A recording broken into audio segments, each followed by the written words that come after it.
Small caps are a treasure trove of varied industries, from crane lifters to mobility solutions.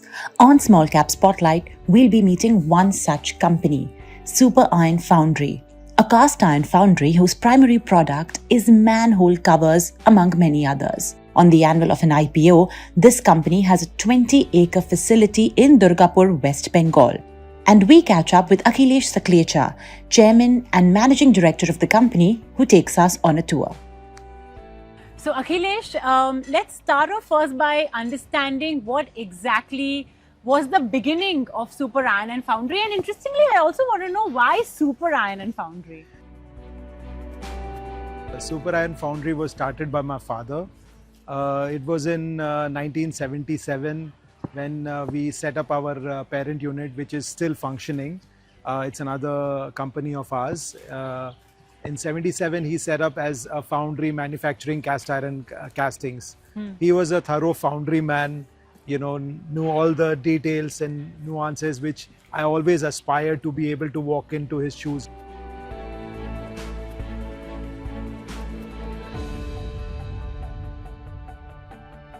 Many of these businesses in India is proudly run and owned firstly by a family, and it's come to this, right? This wonderful facility that you have initiated in Durgapur in West Bengal.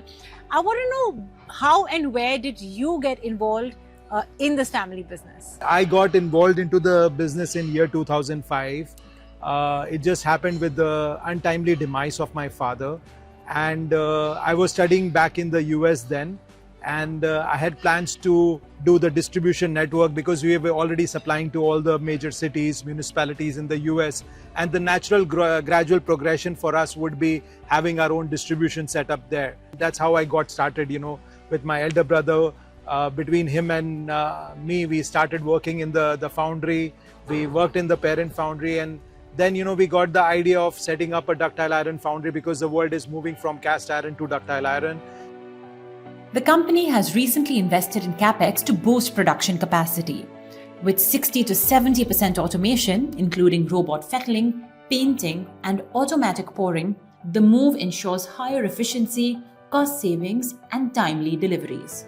And I just want to talk a bit more about that expansion bit, because yes, 20 acres, you're using only 12 yet. Right. And I understand you just had a capex. So Right. What does that bring your production capacity to now? So the production capacity is around 70,000 tons currently where we are.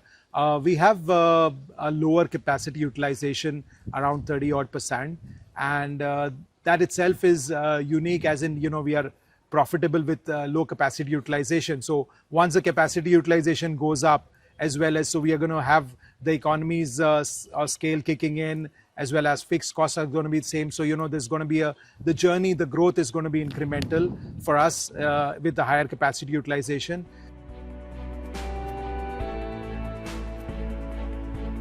The new plant which we set up in 2021, in the second round of capex which we did, which increased our capacity quite substantially, and that's why you're seeing such a high installed capacity which we are having for a foundry.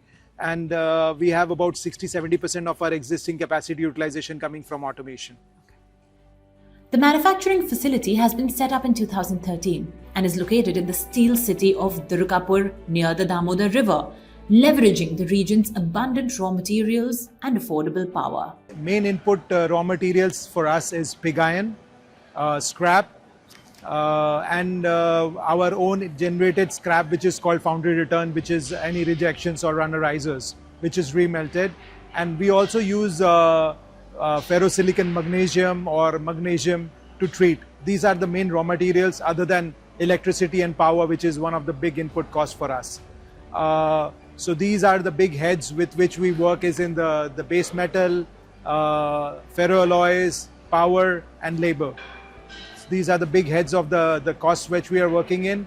And given to your question about price movement of the raw materials, the raw material price movement is something that we build into our cost of the product, you know. So when we are exporting, we have a slightly long-term contract. So if there is any spot market price increase or decrease, is negotiated in the export contract with a time lag. which works out both ways. If in an increasing market, we pass it on with a time lag. With the decreasing raw material prices, we also pass on the price decrease with a time lag, so it works out both ways for us.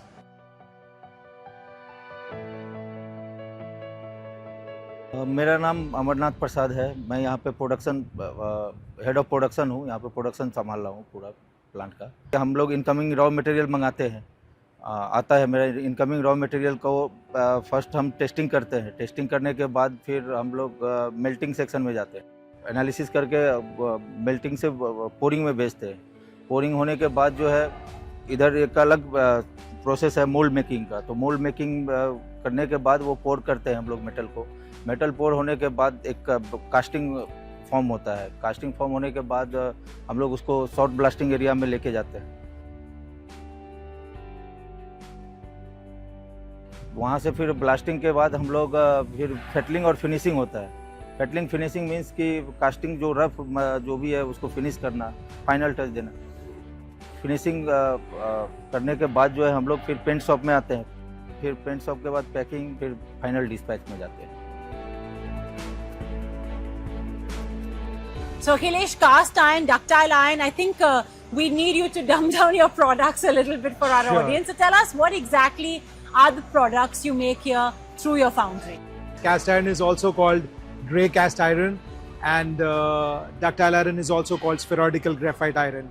Basically, if you take a cast iron and put it under the microstructure, and you would see flake structure, which renders it lesser strength, physical strength in terms of tensile strength.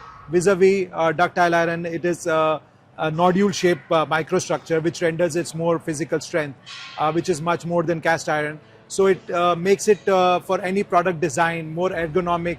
You can use less material to have higher tensile strength and all that, and that makes the product much better. So that's the major difference between cast and ductile iron. And the products which we are manufacturing here, a majority of our production still is municipal castings, but there is a myriad applications for iron castings. Like you go railways in terms of tracks, as well as in coaches, electrification, agriculture, water main, you name automotive, you name a sector and it uses castings. Our big focus up to now still is municipal castings, and we make municipal castings for over 30 countries globally.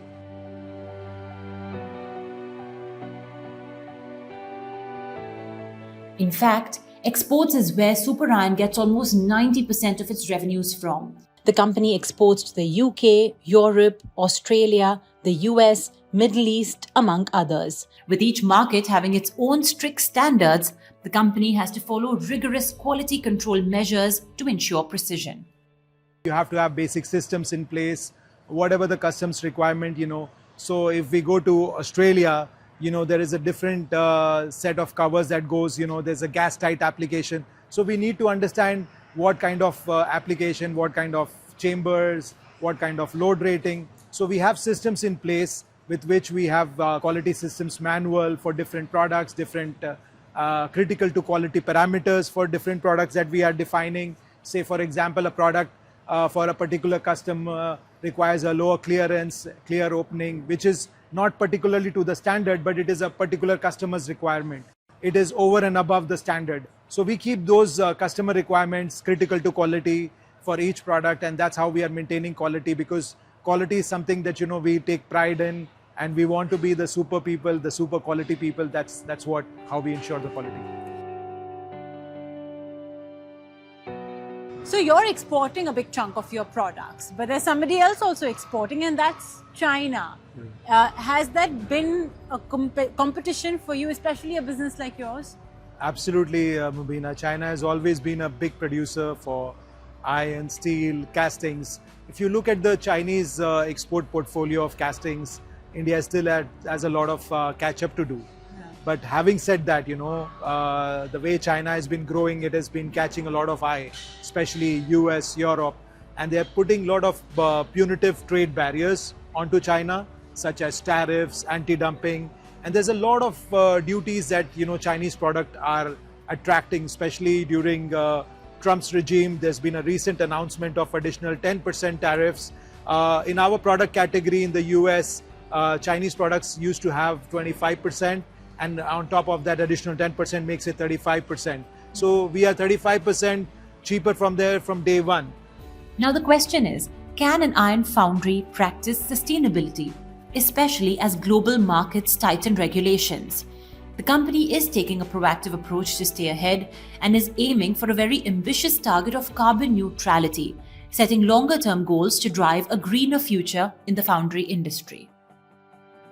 So you're soon going to be a listed company. There will be certain ESG expectations, even if it is a foundry.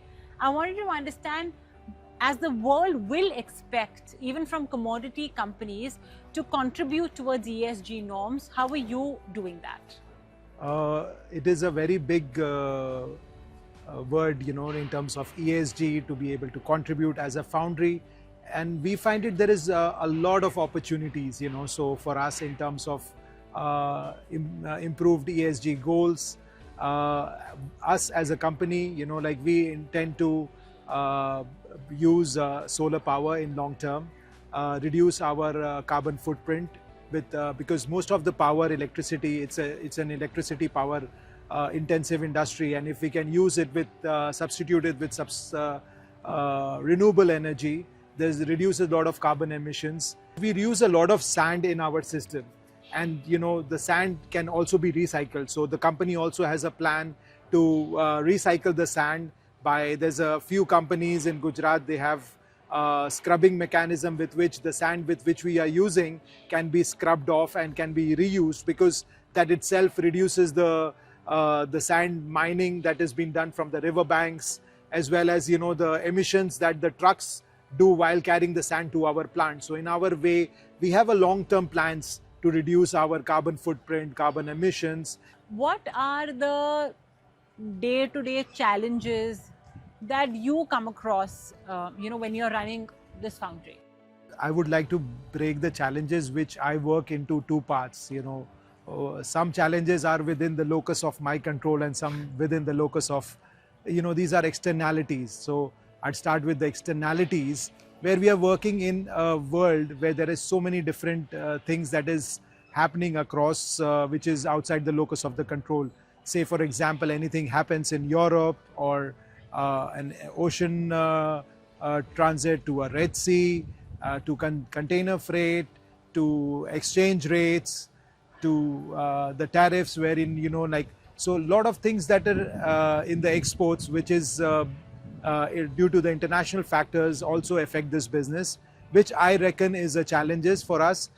As when we grow large, so we have to have a risk mitigation strategy.